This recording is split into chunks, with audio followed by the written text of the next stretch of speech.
मित्रांनो 100 metre start घेताना थांबायचं कसं बघा. तिथं आला रेष आहे, रेषेपाशी आपला गुडघा ठेवून टाकायचा. भाग आपला हे पायाला इथं पंजा, ओके, पंजापाशी रेष वळून टाक. नंतर समोर आला. आता ही पोझिशन कशी घ्यायची, अशी 90 डिग्रीला घ्यायची नाही, 90 डिग्रीवरून थोडी जास्त घ्यायची अशी आणि ट्विस्ट करून टाकायचं. ओके, दिसलं. आता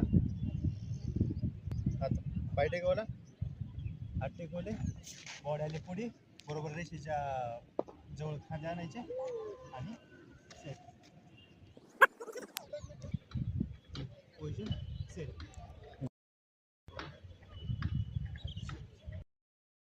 तर अशा प्रकारे 100 मीटर थांबायचं आणि स्टार्टची प्रॅक्टिस करायची.